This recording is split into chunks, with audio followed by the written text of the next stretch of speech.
హైదరాబాద్ కూకట్పల్లిలో ప్రేమ పేరుతో ఓ యువతిని మోసం చేసిన ఘటన వెలుగులోకి వచ్చింది. యువతిని మోసం చేసేందుకు పక్కా స్కెచ్ వేసి నమ్మబలికి ఇల్లు బంగారం దోచేశాడు యువకుడు.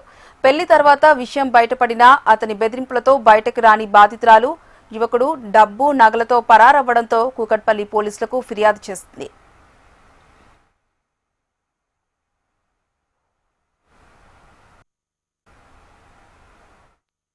మేలో నవాజ్ అనే వ్యక్తిని కలిసాను సార్. నేను మా షాప్ ఒకటి రెంట్కి ఉంది, దానికి వాళ్ళు రెంట్కి వచ్చారు సార్. ఈస్టర్న్ ట్రేడింగ్ సొల్యూషన్స్ అని చెప్పి పెట్టారు, ట్రేడింగ్ చేస్తామని చెప్పి పెట్టారు సార్ ఆ షాప్.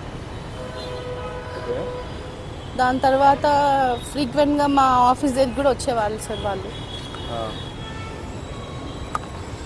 దాని తర్వాత మళ్ళీ ఫస్ట్ వీక్లో రిసార్ట్కి తీసుకెళ్ళారు నాకు.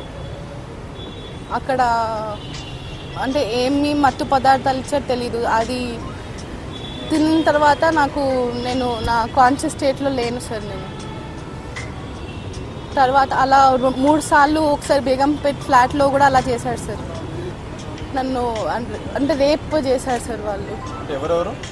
వాళ్ళ తమ్ముళ్ళు మున్నావర్, షారుఖ్, ఇస్మాయిల్, వాళ్ళ ఫ్రెండ్ లీలాఫ్ అని చెప్పి అతను, నవాజ్.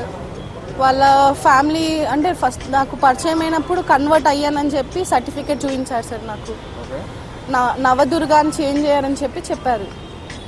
తర్వాత మా మమ్మీకి కూడా అలానే ఒప్పించారు వాళ్ళు. మా ఫాదర్ లేరు సార్ మాకు.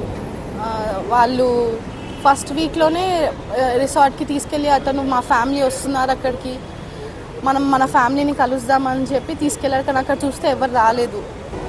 తీశారు సార్. ఆ రోజు నెక్స్ట్ డే మార్నింగ్ చూపించాడు నాకు. నా ఫొటోస్ చూపించి నేను నిన్ను తప్ప ఎవరిని పెళ్లి చేసుకుని నువ్వు ఏమైనా చేసుకుంటే కూడా ఇవన్నీ బయట పెడతానని చెప్పారు సార్.